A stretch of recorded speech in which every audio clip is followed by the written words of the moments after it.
Ok, tỏ hỏi lấy dân mô chỉ chơi kni ông pi thật ta dân riêng sai ba dân cô ta riêng chơi từ lời chấm nét đằng ấy kỳ khá hay chỉ một tháng kri mong ta dân cô ta nó quật nó lạp ấy kỳ khá đây chẳng á mà nói dân mà mơ anh ấyยังbị phi lạp mà dân luôn hay ở đó một dân từ đầu thà lạp miền ấy kỳ khá anh ấy cứ về khayចឹង core concept គឺយើងត្រូវ understand ថា cyber គឺវាមាន defense ហើយនិង offense ការពារហើយនិងការ attack ចឹងណា offensive attacking ហើយនឹងពេលយើងរៀនពី cyber គឺយើងត្រូវតែគិតទៅលើច្បាប់ឲ្យច្បាស់លាស់យើងធ្វើអីមួយដែលវាអត់ខុសច្បាប់មានការអនុញ្ញាតត្រឹមត្រូវហើយយើង follow framework យើងត្រូវតែមានរបៀប attack របៀប hack របៀបដែលយើងធ្វើ security វាមាន step របស់វា from start to finish ហ្នឹងតើវាមានអីគេខ្លះអញ្ចឹងគេមាន framework ឲ្យយើងអាចអនុវត្តតាមហើយក៏យើងក៏គួរតែ understand ពី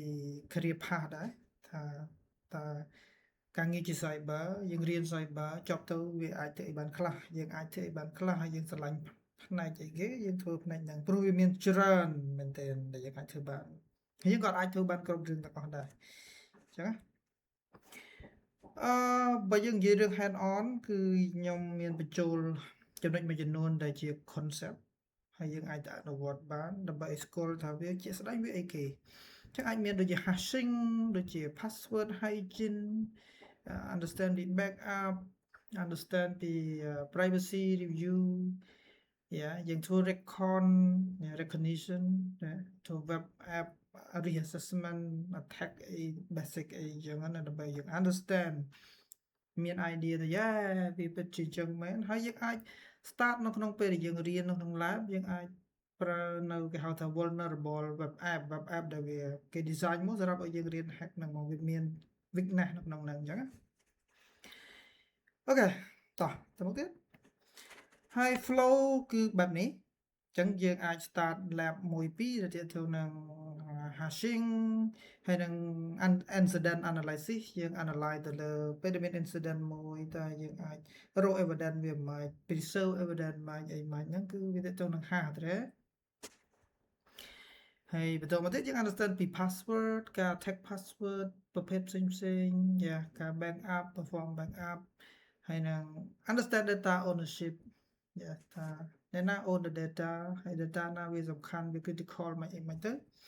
ហើយ lab បន្តទៀតគឺនិយាយពី risky behavior ការ attack ជាក់ស្ដែងគេប្រើ tool អីគេខ្លះគេប្រើ technique អីគេខ្លះឧទាហរណ៍យើងមាន network recognition scan network scan network ក៏វាមានប្រភេទផ្សេងការ stealth scan ការ active scan ឬក៏អីចឹងទៅ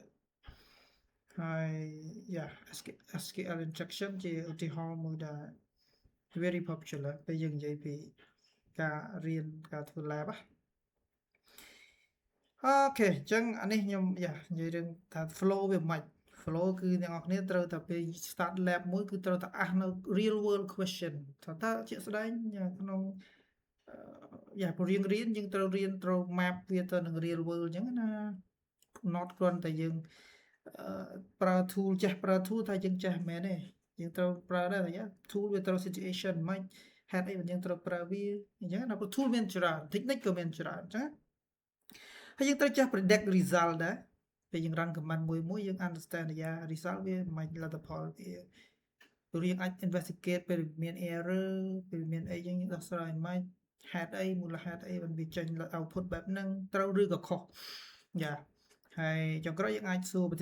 ថែមទៀតដូចជាតើ risk អីគេព្រោះពេលខ្លះយើង run tool ដែរតែយើងអាច explain បានអត់ថាវា risk យ៉ាងម៉េចបើសិនជាគេអត់ fix តាមយើងតើវាយ៉ាងម៉េចអញ្ចឹងណាហើយបើ defense វិញគឺត្រូវ understand ពី evidence តើបើមាន hacking ឬក៏មានការ attack អីផ្សេងយើងទៅរក trace ថាតើដានជើងនៃការ attack ហ្នឹងគេប្រើ technique អីគេវាមាន impact ទៅលើ CIA របស់ system យើងអត់អញ្ចឹងទៅអូខេហើយដូចជាអស់ហើយ អានេះទាញមកឧទាហរណ៍ហ្មងអញ្ចឹងណាឧទាហរណ៍ថាបើយើងនិយាយរឿង hash គឺទាក់ទង integrity check ភាពត្រឹមត្រូវបើការមានការ change អីគឺយើងត្រូវ detect change អញ្ចឹងណា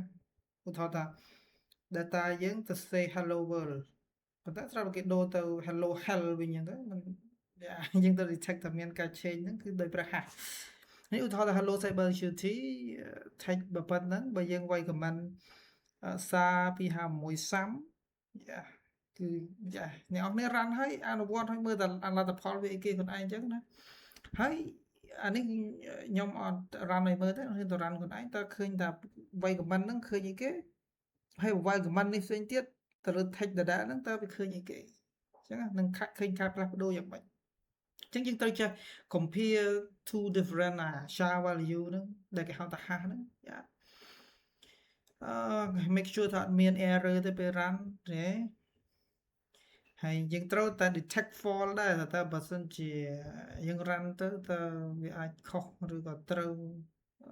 យើងត្រូវតែ understand អញ្ចឹងណាមិនមែនថា run ឲ្យតែបាន run ណាអត់ដឹងតែខុសដឹងតែត្រូវអត់បានទេហើយទៅមុខទៀតវាមាន lab ផ្សេងៗខ្ញុំអត់បញ្យល់ច្រើនទេអូខេអាច explore មើលបន្ថែមបានអូខេអរគុណច្រើន